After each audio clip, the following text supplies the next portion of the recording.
सबसे पहले तो हम राजीव सर जो आपके हैं, हमारे विद्यार्थी भी हैं, उनके प्रति आभार प्रकट करते हैं कि उन्होंने आपके बीच आने का सुअवसर प्रदान किया और वो इतना कठोर परिश्रम करके आपको इतना सुव्यवस्थित और अच्छा संस्कार दिए हैं। मेरे पास अब शब्द नहीं है। जब हम प्रवेश कर रहे थे तो कुछ बच्चे नीचे बैठे हुए थे और आप लोग बैठे हुए, तो यही सच्चा गुरुकुल है। बच्चों, आज से सैकड़ों वर्ष पहले 2 फरवरी 1835 को ब्रिटिश पार्लियामेंट यानी अंग्रेज के संसद में मैकॉले कहता है, मैकॉले एक अंग्रेज पदाधिकारी था। मैकॉले कौन था बच्चों? अंग्रेज पदाधिकारी था। तो 2 फरवरी 1835 को अंग्रेज के संसद में मैकॉले कहता है कि हमने पूरे हिंदुस्तान का भ्रमण कर लिया, पूरब से लेकर पश्चिम तक, उत्तर से लेकर दक्षिण तक। हमने हिंदुस्तान के कोने कोने को छान मारा। पूरे हिंदुस्तान में एक भी चोर नहीं मिला। पूरे हिंदुस्तान में एक भी नकारा और निकम्मा व्यक्ति नहीं मिला। पूरे हिंदुस्तान में एक भी व्यक्ति हमको किसी चौक चौराहे पर बेवजह का खड़ा दिखाई नहीं पड़ा। पूरे हिंदुस्तान में किसी परिवार का एक भी सदस्य हमको ऐसा नहीं मिला जो किसी पर आश्रित हो, किसी पर निर्भर करता हो। सब अपने पैरों पर खड़ा है। तो लोगों ने पूछा आखिर इसका राज क्या है? तो मैकॉले कहता है कि भारतवर्ष में गुरुकुल चलते हैं। उस गुरुकुल में बच्चों को सिखाया जाता है उचित क्या है, अनुचित क्या है, धर्म क्या है, अधर्म क्या है, क्या करना चाहिए, क्या नहीं करना चाहिए। भारत के गुरुकुलों में 16 से 18 विषयों की पढ़ाई होती है और ये सब काम गुरुकुल में एक आचार्य करते हैं। तो अंग्रेज पदाधिकारी पूछते हैं मैकॉले से, कितने आचार्य होते हैं एक गुरुकुल में और कितने विद्यार्थी होते हैं? तो मैकॉले कहता है एक गुरुकुल में एक आचार्य होते हैं जो सभी विषयों से बच्चों को ओत-प्रोत कराते हैं, सिखाते हैं, समझाते हैं। और बच्चों की संख्या कम से कम 200 और अधिक से अधिक 20,000 22,000 होता है एक एक गुरुकुल में। तो पूछता है मैकॉले से लोगों ने, आखिर इतने बच्चों को एक शिक्षक कैसे कंट्रोल करता है? तो मैकॉले कहता है मोनोटोरियल सिस्टम से। मोनोटोरियल सिस्टम क्या है कि आचार्य जो होते हैं एक वर्ग कक्षा में इसी तरह से वृक्ष के नीचे कुछ बच्चों को बैठा के ज्ञान देते हैं।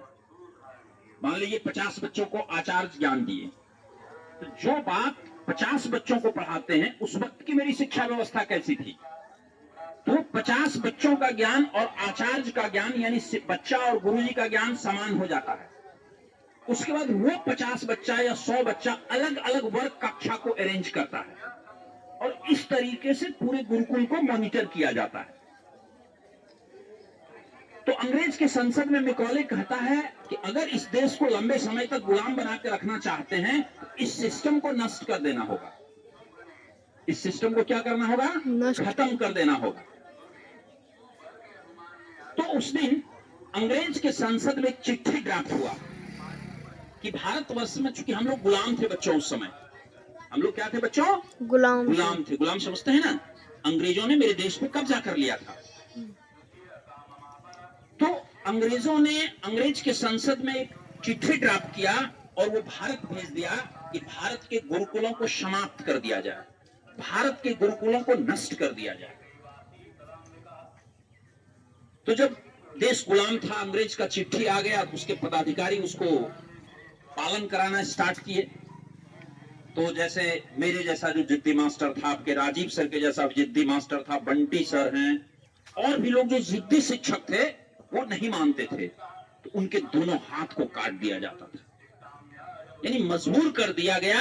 और भारत में जो गुरुकुल चलता था उस गुरुकुल को बंद कर दिया गया और अंग्रेजों ने अपनी टर्मिनोलॉजी में गुरुकुल को ट्रांसलेट कर दिया स्कूल में, स्कूल बना दिया। और विषय का ज्ञान दिया जाने लगा और हमारी संस्कृति और सभ्यता को उन लोगों ने नष्ट करना स्टार्ट किया।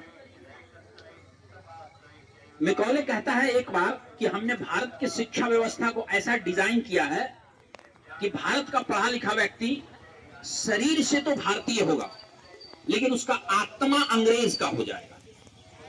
कभी भी पढ़े लिखे लोगों के बीच एक मत नहीं हो सकता है, तब हम इस देश को खंडित करके रख सकते हैं। इसको धर्म के आधार पर बांट देंगे, जाति के आधार पर बांट देंगे, अगड़ा के आधार पर बांट देंगे, पिछड़ा के आधार पर बांट देंगे और जब हिंदुस्तानियों को आपस में खंडित कर देंगे तब हम इस पर लंबे समय तक राज कर सकते हैं, इस देश को गुलाम बना के रख सकते हैं।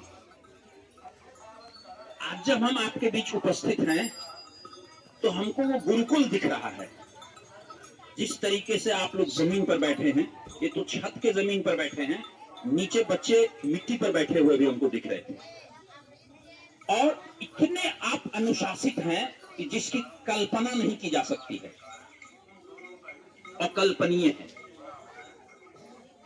और राजीव को हम इस बात के लिए बधाई देते हैं कि आप में ऐसा संस्कार उन्होंने जागृत किया, आपको इतना सुव्यवस्थित तरीके से वो पढ़ा रहे हैं और शिक्षा दे रहे हैं। सरकार के द्वारा, हमारी जो सरकार है अभी, उनका प्राइवेट कोचिंग सेंटर्स के प्रति बहुत नकारात्मक रुख रहता है। हमारी सरकार नहीं चाहती है कि इस तरीके का प्राइवेट कोचिंग सेंटर्स फले और फूले। सरकार के पदाधिकारियों के द्वारा तरह तरह के कानून को लगाया गया। कुछ दिन पूर्व तो एक कानून बना दिया गया कि 9 से 4 बजे तक आप कोचिंग नहीं चला सकते, नहीं तो आपके ऊपर मुकदमा हो जाएगा। तो हम लोग कोर्ट गए तो कोर्ट में हमारे फेवर में डिग्री आया। बच्चों, आप सभी तेजस्वी यादव जी का नाम सुने हैं? हाँ। उनके नेतृत्व में हम लोग सरकार बनाना चाहते हैं 25 में, और उनके नेतृत्व में जब सरकार बनेगा तो इस तरह के कोचिंग सेंटर्स को बढ़ावा मिलेगा। राजीव सर जैसे शिक्षक को सम्मानित करेंगे, प्रोत्साहित करेंगे। ये काम सरकार का था, शिक्षा देना। सरकार के विफलता का मापदंड है कि आप लोग इस तरह से जमीन पर बैठ के पढ़ाई कर रहे हैं। शिक्षा और चिकित्सा सरकार का काम था, सरकार नहीं कर पाई, निजी स्तर से लोग कोशिश कर रहे हैं, तो सरकार को इसमें सहयोग करना चाहिए। सहयोग करना चाहिए कि नहीं बच्चों, बोलो।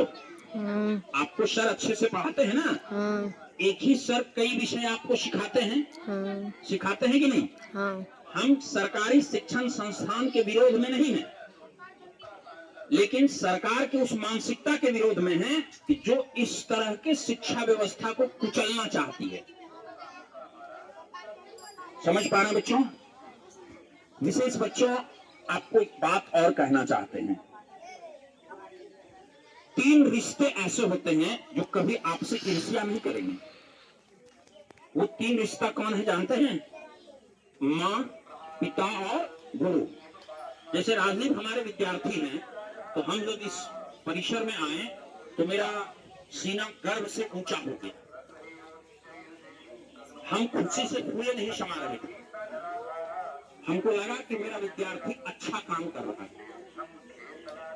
तो आपके माँ पिता कभी आपसे ईर्ष्या नहीं करेंगे और आपके गुरु आपसे कभी ईर्ष्या नहीं करेंगे। समझ पा रहे हैं बच्चों?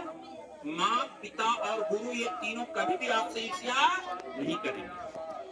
तो यहाँ से हम लोग को एक मैसेज लेना चाहिए। हम लोग अपने जीवन में 3 आदमी के बात को कभी नहीं काटेंगे।